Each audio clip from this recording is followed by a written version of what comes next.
하나님 말씀 함께 봅니다. 누가복음 9장입니다. 누가복음 9장의 말씀입니다. 누가복음 9장 18절부터 27절까지의 말씀입니다. 누가복음 9장 18절부터 27절까지 말씀 우리 한 절씩 교독하겠습니다. 예수께서 따로 기도하실 때에 제자들이 주와 함께 있더니 물어 이르시되 무리가 나를 누구라고 하느냐.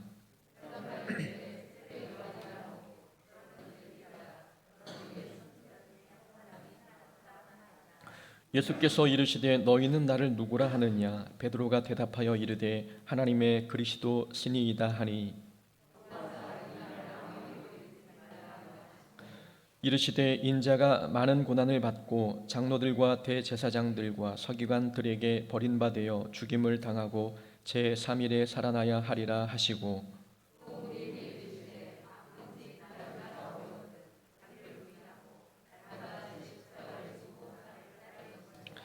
누구든지 제 목숨을 구원하고자 하면 잃을 것이요 누구든지 나를 위하여 제 목숨을 잃으면 구원하리라.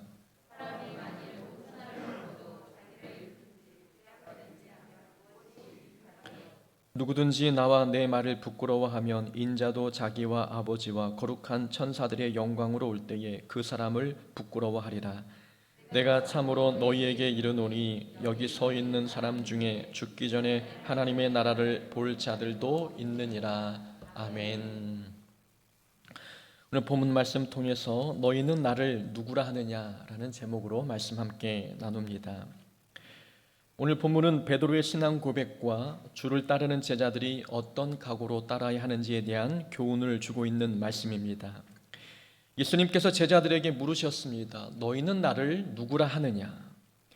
예수님께서 이런 질문을 하신 이유는 신앙생활에서 예수님이 누구인지 아는 것은 매우 중요하기 때문입니다.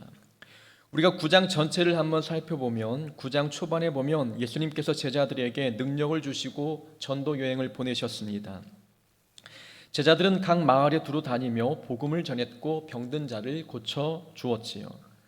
예수님의 이름이 전파되는 곳마다 기적과 능력이 나타나자 사람들 사이에 예수님에 대한 소문이 퍼지기 시작했습니다. 이 소문이 헤롯에게까지 들렸습니다.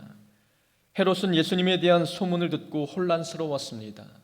자신은 분명 세례 요한을 죽였는데 소문은 죽은 세례 요한이 다시 살아났다거나 또는 엘리야가 다시 나타났다고 하니 어찌된 영문인지 몰라 혼란스러웠습니다.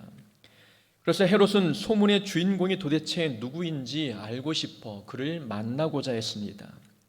예수님에 대한 소문이 무성한 가운데 예수님께서 오병이어의 기적을 보여주셨습니다. 9장의 순서를 보게 되면 예수님이 누구인지 궁금해하는 구절이 9절에 나옵니다. 9절에 예수님에 대한 궁금증에 대한 헤롯의 모습이 나온 바로 뒤에 오병이어의 기적 사건이 배치되어 있습니다. 누가복음의 저자인 누가가 의도적으로 이 상황들을 배치해 놓는 겁니다.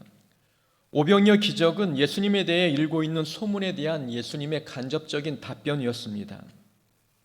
예수님은 선지자 중에 한 사람이다. 예수님은 죽은 세례 요한이 살아 돌아온 것이다. 이런 소문이 있는데 예수님은 오병이어의 기적을 통해서 답변하는 겁니다. 예수님은 모든 사람을 구원하기 위해 생명의 떡으로 오신 분입니다. 이 주제가 담겨 있는 사건이 바로 오병이어의 기적입니다. 떡을 통해 백성들에게 생명을 공급하신 것처럼 예수님은 장차 당신의 몸을 찢어 온 인류에게 생명을 공급하실 분임을 가르쳐 주셨습니다. 그런데도 오병이어의 기적의 의미를 모르는 사람들이 많았습니다. 요한복음에 보면 오병이어 기적을 체험한 사람들이 오직 떡만 보고 떡만 얻기 위해 예수님을 따라오는 장면이 나오지요. 오병이어 기적을 보고도 예수님이 어떤 분인지를 깨닫지 못했습니다. 그래서 예수님께서는 직접 제자들에게 물으시는 겁니다. 무리가 나를 누구라 하느냐? 성경을 읽는 독자들에게 예수님께서 정확한 답을 알려주고자 하시는 겁니다. 제자들이 대답하지요. 어떤 사람은 세례 요한이라고 합니다.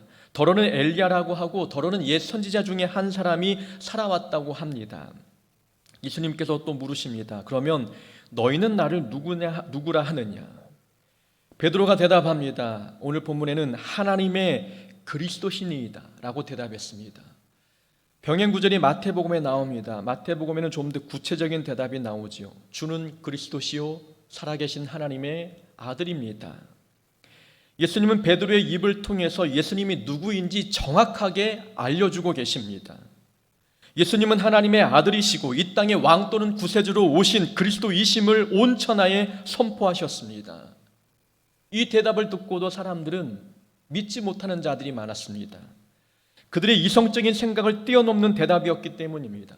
하나님이 인간의 모습으로 이 땅에 오신다는 것, 이것은 유대인의 사고방식으로는 도저히 이해가 되는 사건이 아니었습니다. 그래서 예수님께서 정체를 밝히셨음에도 불구하고 예수님을 믿는 자들은 그렇게 많지 않았습니다. 여러분, 9장의 흐름을 보면 예수님은 12제자의 입을 통해서 복음을 증거했습니다. 예수님이 누구인지 사건을 통해서, 전도 활동을 통해서 알려주셨습니다. 그러나 사람들은 예수님이 누구인지 몰랐지요. 이제는 오병이의 기적을 통해서 예수님이 어떤 분인지를 알려주셨습니다. 그래도 사람들은 깨닫지 못했습니다. 이제 제자의 입을 통해서 정확한 단어와 정확한 표현을 통해서 예수님은 하나님의 아들이라는 사실을 알려주었습니다. 그럼에도 불구하고 사람들은 믿지 못했습니다. 오히려 예수님을 신성 모독하는 자라고 핍박했습니다. 구원은 사람의 힘으로 얻을 수 없다는 것을 깨닫습니다. 내가 구원받고 싶다고 해서 받는 것이 아니라 하나님이 구원의 길을 열어주셔야 합니다. 하나님의 진리의 말씀을 깨닫는 것도 내 힘으로 되는 것이 아니라 내 안에 계신 성령 하나님이 깨닫게 해주셔야 깨닫는 것입니다. 우리가 하나님의 말씀을 깨닫게 된 것은 이것은 은혜입니다. 우리가 구원의 반열에 들었다는 것, 이것도 기적입니다. 우리가 예배 자리에 나와서 말씀을 듣고 예배 드릴 때마다, 찬양 부를 때마다 성령 하나님 우리 마음을 만지시는 것 같은 경험을 하고 있다. 이것은 정말 큰 기적입니다. 사람들은 복음을 듣고도 기적을 체험하고도 예수님의 입을 통해서 전해주시는 말씀을 통해서도 믿지 못하는데, 우리는 찬양을 통하여 기도를 통해서 예배를 통해서 하나님 살아계심을 체험합니다. 이것은 큰 은혜요 놀라운 기적입니다. 우리는 여기서 주목할 점이 있습니다. 예수님께서 질문을 하고 계신 장소가 어디인가라는 거죠. 오늘 본문에서는 장소가 나오지 않습니다. 그러나 마태복음에 보면은 예수님께서 이 질문을 던지신 장소가 가이사랴 빌립보라는 지역임을 말씀해 주고 있지요. 오병이어 기적을 행한 곳이 벳세다였습니다. 벳세다는 갈릴리 바다 북쪽에 위치한 곳이었습니다. 이 벳세다 지역에서 조금 더 북쪽으로 가면 가이사랴 빌립보가 나옵니다. 가이사랴 빌립보는 아름다운 마을입니다. 요단강의 근원지이기 때문에 깨끗한 물이 흐르고 여기서 흐른 물이 갈릴리 바다로 흘러갔습니다. 지리적으로 매우 아름다운 곳이었기 때문에 헤롯 대왕은 로마 황제를 위해 가이사랴 빌립보 지역에 신전을 꾸며 황제에게 헌정했습니다. 헤롯 대왕의 뒤를 이어 이곳을 다스렸던 헤롯 빌립도 로마 황제 카이사르 티베리우스에게 경의를 표하기 위해 이 지역의 이름을 황제 이름을 따서 가이사랴라고 붙인 겁니다. 가이사랴 빌립보 지역은 로마 황제를 향한 헤롯의 충성이 깃든 곳이었습니다. 로마 황제는 우리의 주인입니다라는 헤롯의 고백이 담겨있는 장소이기도 했습니다. 예수님은 황제의 숭배의 본거지인 가이사랴 빌립보에서 너희는 나를 누구냐? 라고 물으셨습니다.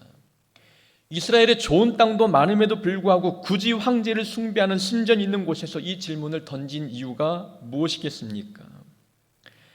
당시 로마 황제는 사람이 아니었습니다. 신적인 존재였습니다. 사람들은 황제를 주로 고백하고 있었고 황제의 다스림을 받아야 평안과 부를 누릴 수 있다고 믿었습니다. 사람이었지만 황제는 스스로 신이 되고자 했고 인간이 신전에서 인간의 경배를 받고 있었습니다. 그런 자리에서 예수님이 묻는 겁니다. 사람들은 로마 황제를 주라고 부르는데 너희들의 주는 누구냐? 너희들은 누구의 다스림을 받고 있느냐? 이 땅의 백성들은 로마 황제의 다스림을 받고 있는 로마 황제의 백성이라고 이야기하는데 너희들은 누구의 백성이고 누구의 통치를 받고 있느냐 물으십니다. 말로는 예수님을 따른다고 하면서 삶에서는 다른 존재가 그 삶을 지배하고 있는 것은 아닌지, 예수님은 황제의 신전이 있는 곳에서 삶의 주인이 누구인지 분명하게 밝히기를 원하셨습니다. 베드로가 대답했습니다. 주는 그리스도시요 살아계신 하나님의 아들입니다. 이 답변 속에는 이런 뜻이 있는 겁니다. 주님, 나의 주는 그리스도이십니다. 저 신전에 있는 로마 황제가 나의 주가 아니라 예수님이 내 삶의 주인 되십니다. 로마 황제가 강력한 권력으로 사람의 생명을 쥐고 있다고 할지라도 저 황제가 하나님이 아니라 예수님 당신이 나의 하나님이십니다. 비록 머리를 꽂 없고 남루한 옷을 입고 있다 할지라도 예수님이 하나님이시며 예수님만이 나를 구원할 유일한 구원자이십니다. 라고 고백하는 겁니다. 베드로는 예수님이 왜 가이사랴 빌립보 지역에서 이런 질문을 던지셨는지 그 의도에 부합된 대답을 정확하게 했던 겁니다. 황제의 신전이 있는 곳에서 너희의 주인이 누구인지 묻는 이 예수님의 질문은 교육적인 효과도 보여주고 있는 것이지요. 이 신전에 있는 주인 황제가 너희들이 주인이냐 아니면 예수님이 주인이냐라고 묻고 있는 것입니다. 우리가 사는 세상도 온갖 우상이 만연합니다. 어떤 사람은 자기 자신이 주인입니다. 또 어떤 사람은 자기 능력과 경험을 믿는 사람이 있습니다. 어떤 사람은 과학을 신봉하고 돈의 힘을 믿는 사람도 있습니다. 때로는 어떤 자들은 무당과 점치는 것과 관상과 궁합을 믿는 사람들도 있습니다. 우리가 사는 시대는 말로는 예수님을 믿는다고 하면서 삶의 내용을 들여다보면 다른 것에 지배를 받는 인생이 너무나 많습니다. 이런 사람들을 향해서 예수님이 오늘 우리에게 묻고 계십니다. 너희는 나를 누구라 하느냐? 예수님과 어떤 관계를 맺고 있느냐? 예수님을 주로 입으로 고백하고 있지만 삶의 다스림은 누구의 다스림을 받고 있느냐라고 예수님께서 묻고 계십니다. 우리 이런 질문에 어떤 대답을 하시겠습니까? 유튜브라는 이 매체가 참 유행하고 있는 시대가 되었습니다. 유튜브에 보면은 무당들도 유튜브를 운영합니다. 한번 찾아보셨습니까? 그 무당들의 이야기를 들어보면은 이 점집을 찾는 그리스도인들이 참 많다고 이야기합니다. 재미삼아 보는 사람, 앞길이 불안해서 점집을 찾는 사람, 교회 직분과는 상관없이 누구나 그리스도인들이 점집을 찾는다고 합니다. 그 무당의 말을 들어보면 이렇습니다. 어떤 기독교인들은 점 보는 것이 이 죄를 짓는 것 같아 불안해서 자기가 그리스도인임을 밝히지 않는다고 합니다. 그러나 무당이 그리스도인임을 알고 난 뒤에는 이제 그때서야 고백한다는 거죠. 본인은 교회 다니고 직분이 무엇이고 이야기한다는 겁니다. 이게 죄책감 때문에 그리스도인임을 밝히지 못했다고 이야기할 때 무당이 이렇게 이야기합니다. 괜찮다고, 걱정하지 말라고, 죄가 아니라고 위로하는 모습을 유튜브에서 보여주고 있는 것입니다. 아니, 교인 자체가, 직분 있는 자가 점 보는 자체가 죄인지 아닌지도 알지 못하고 더 자존심 상하는 일은 무당에게 위로를 받고 있다는 겁니다. 저는 그것이 참으로 자존심이 상하는 일이었습니다. 교회를 다니고 예수를 믿는데 내일에 대한 불안 때문에 무당을 찾고 있습니다. 교회에서는 은혜롭게 하나님을 찬양하고 말씀대로 살겠다고 결단기도 했던 사람이 내일에 대한 불안과 염려 때문에 무당을 찾아가는 모습들입니다. 입으로는 예수님을 따르겠다고 고백하지만 삶의 자리의 주인은 예수님이 아닌 모습들을 보이고 있는 것이지요.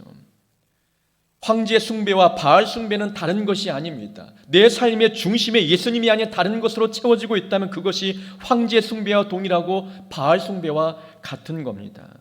분명히 말씀드리지만 점치는 것은 죄입니다. 우리가 하나님의 자녀인데 어찌 우리의 인생의 미래를 하나님께 의탁하지 못하고 한낱 귀신의 부하인 이 무당에게 인생을 맡기겠습니까? 이런 시대적인 조류 속에서 예수님은 우리에게 삶의 주인이 누구인지 분명히 밝히라고 질문하십니다. 너희는 나를 누구라 하느냐 물으십니다. 예수님만이 우리의 구원자이시고 반석이시고 산성이십니다. 하나님은 우리의 요새가 되시기 때문에 어떤 환난과 핍박에도 흔들림이 없는 삶을 살 수가 있습니다. 입으로만 예수님을 따른다고 고백하지 말고 삶의 중심의 자리에 예수님을 주인으로 모시는 이런 고백과 결단들이 있어야 합니다. 너희들은 나를 누구라 하느냐라는 예수님의 질문에는 또 다른 교훈이 있습니다. 예수님은 제자들이 자기만의 신앙 고백이 있는지 확인하시는 것입니다. 예수님 다른 사람들이 그러는데 예수님은 엘리야라고 합니다. 어떤 사람은 세례 요한이 살아 돌아왔다고 이야기합니다. 어떤 사람은 구약의 선지자, 유명한 선지자 중에 한 사람이 돌아왔다고 이야기하는 자들도 있습니다. 아니, 다른 사람들 의견들 말고 너희들은 나를 누구라 하느냐? 다른 사람들이 뭐라 말하든 그건 중요한 게 아니고 너희가 나를 누구라 하느냐? 삶의 모든 것들 포기하고 나를 따르고 있는데 내 제자라고 하는데 그러면 너희들은 나를 누구라고 생각하느냐라고 물으십니다. 예수님의 관심은 다른 사람들의 의견이 아닙니다. 제자들 개인의 생각을 묻고 계시는 것입니다. 베드로가 대답합니다. 하나님의 그리스도입니다. 이 베드로의 고백은 지식적인 대답이 아닌 경험에서 나온 대답입니다. 세상 사람들도 예수님이 누구인지는 다 알고 있습니다. 예수님은 하나님의 아들이심도 알고 있고 예수님만이 죄를 용서하고 구원받는다는 것, 기독교에서 그렇게 가르친다는 것 세상 사람들도 알고 있습니다. 지식으로는 알고 있지만 삶의 자리에 들여다보면 예수님과 어떤 관계도 맺지 않고 살아가는 자들이 세상 사람들입니다. 베드로가 했던 대답은 지식적인 알을 넘어서서 예수님의 통치를 받고 있는 자기의 삶의 경험을 통해서 대답하는 겁니다. 주는 그리스도시요 살아계신 하나님의 아들입니다. 주님과 동행하며 경험했던 베드로의 간증인 것입니다. 개인의 신앙 고백인 것이지요. 예수님은 제자들에게 개인의 신앙 고백이 있는지 묻고 계시는 것입니다. 자기의 신앙 고백을 가지고 신앙생활을 하는 자들은 어떤 환난에도 흔들리지 않습니다. 다른 사람의 신앙 고백 말고, 다른 사람의 믿음 말고 자기 믿음이 있는지, 자기 간증이 있고 자기의 고백이 있는지 예수님은 물으십니다. 다른 사람이 뭐라 말하든 지금 너는 나를 어떻게 알고 있고 나와 어떤 관계를 맺고 있느냐? 경험하는 예수님의 살아계심을 경험한 간증이 있느냐? 하나님의 내 구세주이심을 믿는 고백이 있느냐라고 물으시는 것입니다. 자기 고백이 있어야 어떤 유혹에도 흔들리지 않는 신앙생활을 할 수 있기 때문입니다. 어릴 때는 부모님이 알려주신 하나님이 전부였습니다. 부모님의 신앙 그늘에 머물면서 부모님의 믿음이 내 믿음인 줄 알고 그렇게 신앙생활을 해왔습니다.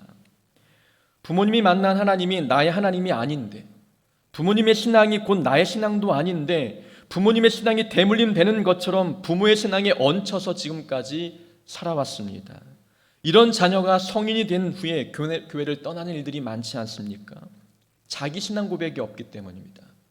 자기가 경험한 하나님이 없기 때문에 떠나버리는 것입니다. 흔들리는 거지요. 아브라함의 하나님, 이삭의 하나님, 야곱의 하나님이라고 구약 성경에 자주 반복이 되고 있지요. 이삭은 아브라함 아버지를 통해서 하나님을 만났습니다. 처음에는 아브라함의 하나님이었는데 곧 자기 이름을 붙여서 이삭의 하나님이라고 고백합니다. 아버지 하나님이 이제는 내 하나님이 된 거지요. 야곱도 아버지를 통해서 하나님을 경험했습니다. 이제는 야곱의 하나님이라고 이름 붙여 부르고 있는 모습을 성경이 우리에게 증언해 줍니다.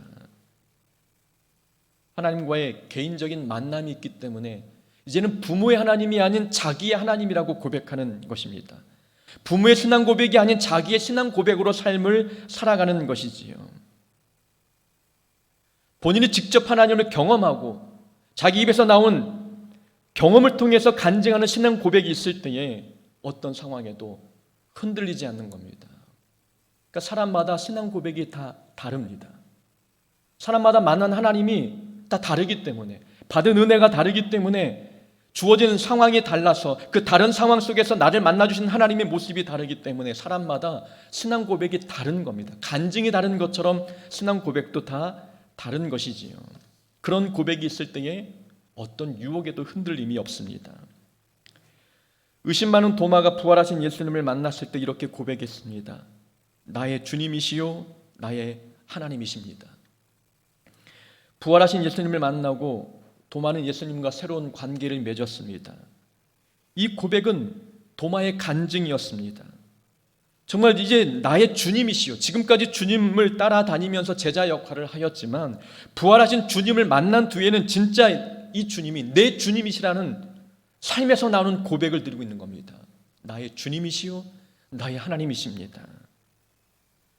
이 신앙 고백이 있는 도마는 그 이후로 의심하지 않았고 순교의 자리에 설 때까지 복음을 증거하며 살았습니다.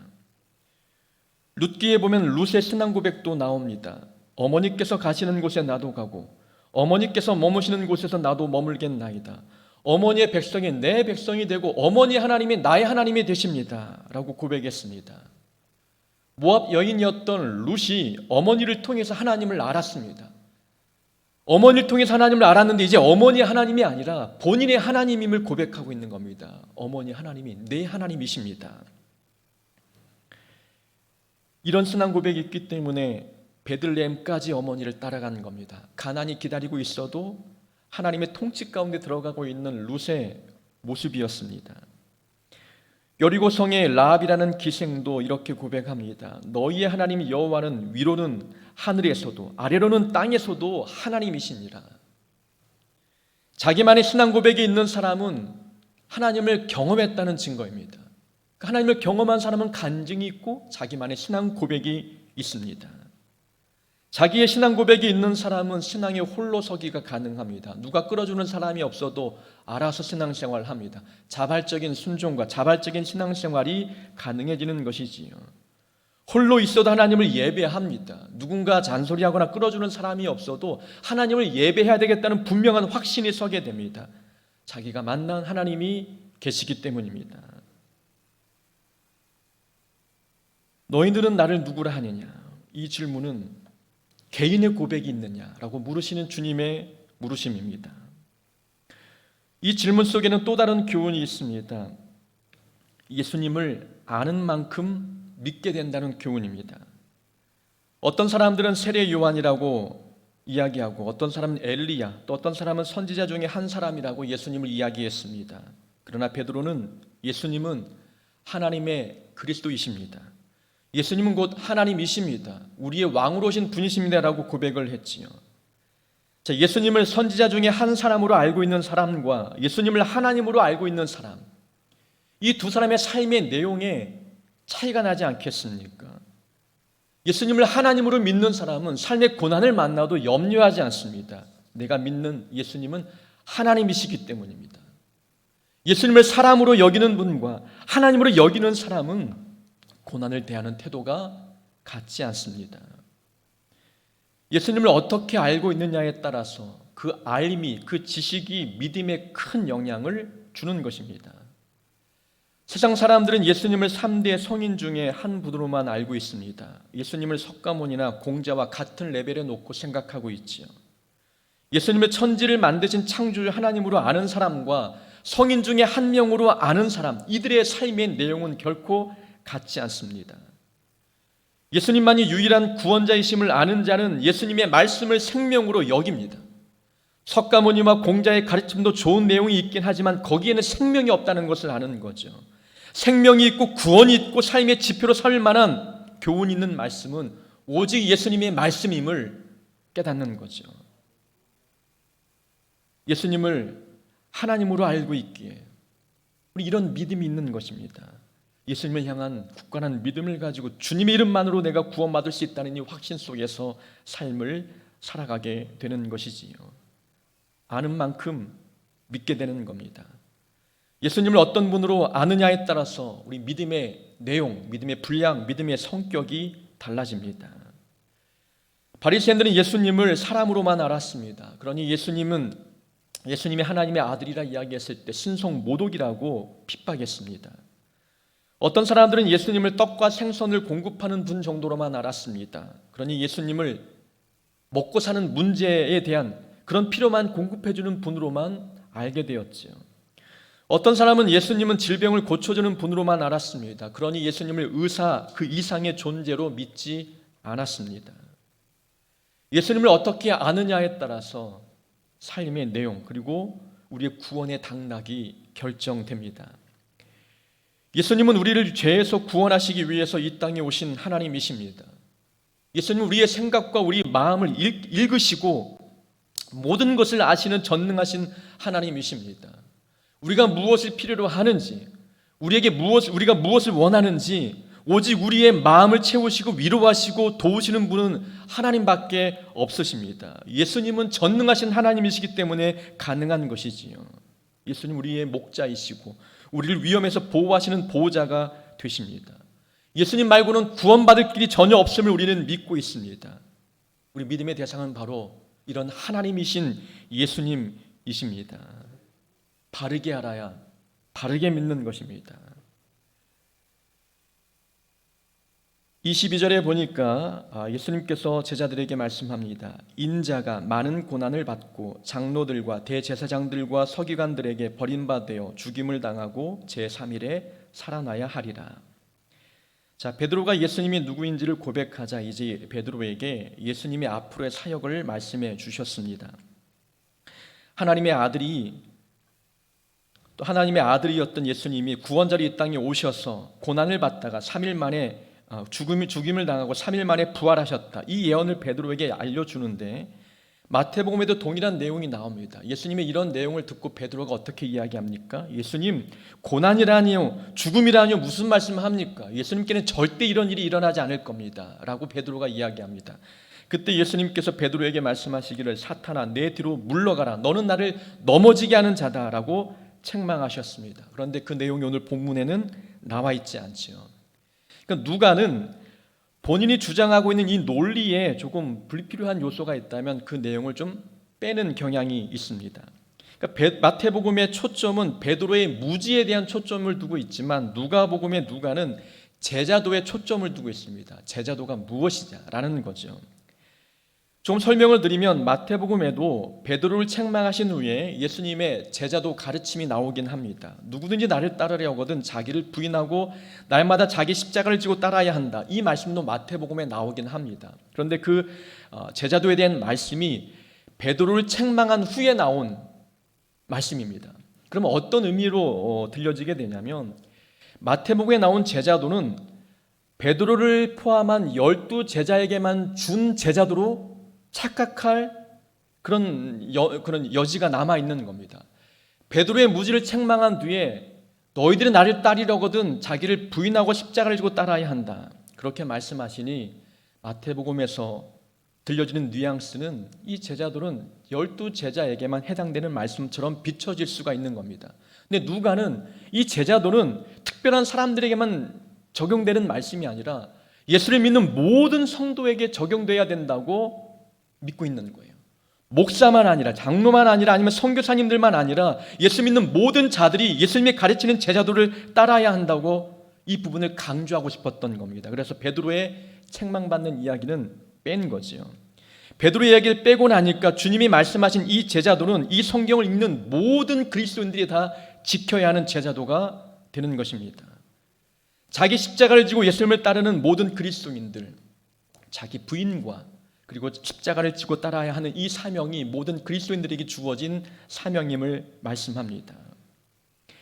주님이 말씀하시는 이 십자가도에서 나오고 있는 이 십자가의 특징이 두 가지가 있습니다. 하나는 십자가는 죽음을 의미합니다.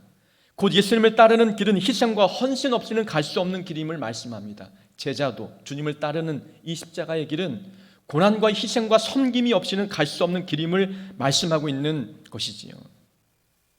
하나님은 하나님의 계획을 성취함에 있어서 예수님의 십자가를 통해서 성취하셨습니다. 십자가 없이는 하나님의 계획의 성취도 없다는 것을 말씀하고 있는 거죠. 우리가 하나님의 도구가 되길 원한다면, 우리가 하나님의 제자가 되길 원한다면 하나님 우리의 희생과 섬김을 통해서 하나님의 뜻들을 이루십니다. 그러니까 하나님의 일은 영광 받으며 사는 것이 아니라 희생하며 봉사하고 섬기는 이 과정을 통해서 하나님의 일을 감당하는 겁니다. 십자가 없이 예수님을 따른다는 것, 그것은 구경꾼입니다. 십자가는 예수님을 믿는 모든 성도들이 짊어져야 할 사명임을 기억해야 합니다. 또 한 가지는 십자가는 결코 가볍지 않습니다. 가벼우면 십자가라 말할 수 없지요. 예수님이 짊어지셨던 십자가는 무겁고 고통스럽고 그리고 부끄러운 것이었습니다. 우리가 짊어져야 할 십자가도 주님이 짊어지신 십자가와 동일합니다. 무거워야 합니다.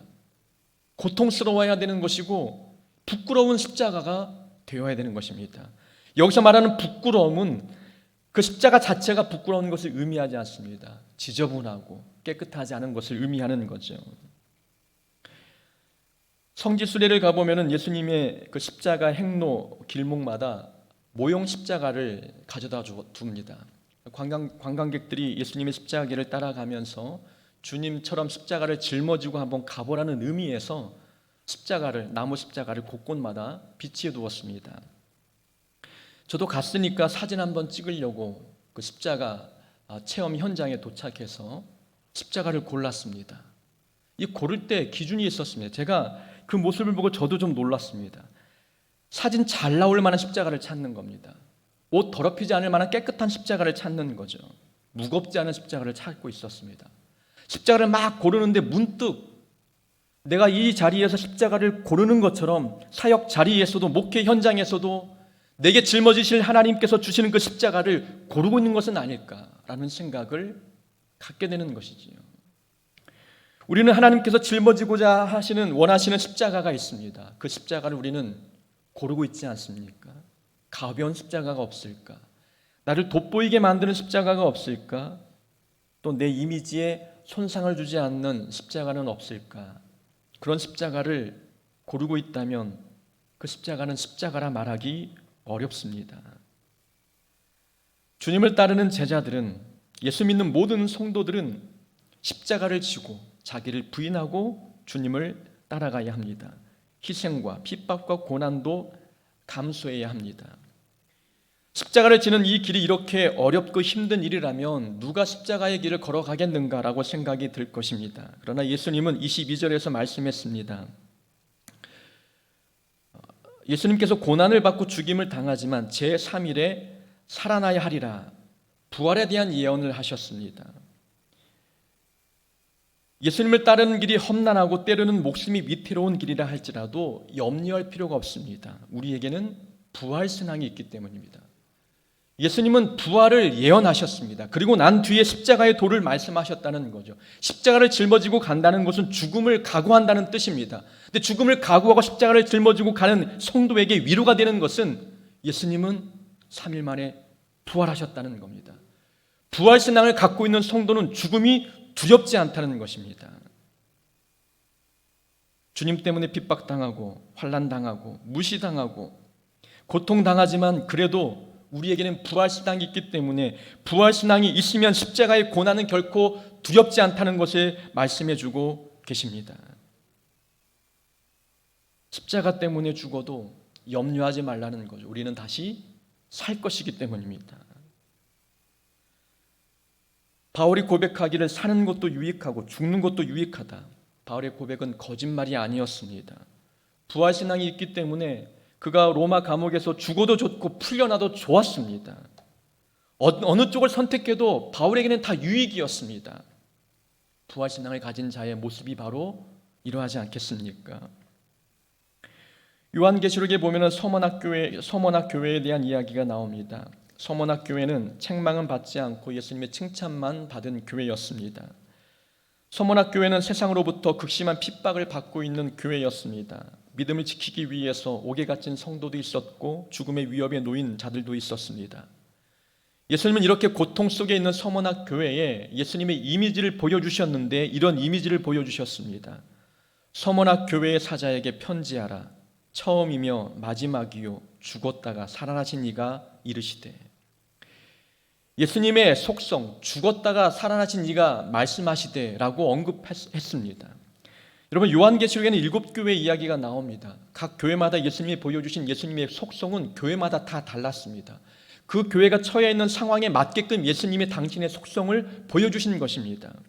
그럼 서머나 교회는 핍박을 받는 중에 있었습니다.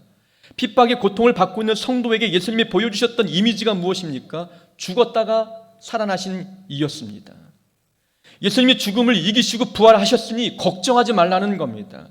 지금은 죽음의 위협 가운데 있고 십자가 때문에 고통당하며 또 죽음과 옥에 갇힌 영혼들이 있지만 그래도 염려하지 말라는 거죠. 주님이 부활하신 것처럼 너희들도 부활할 것이다 라고 말씀하는 겁니다.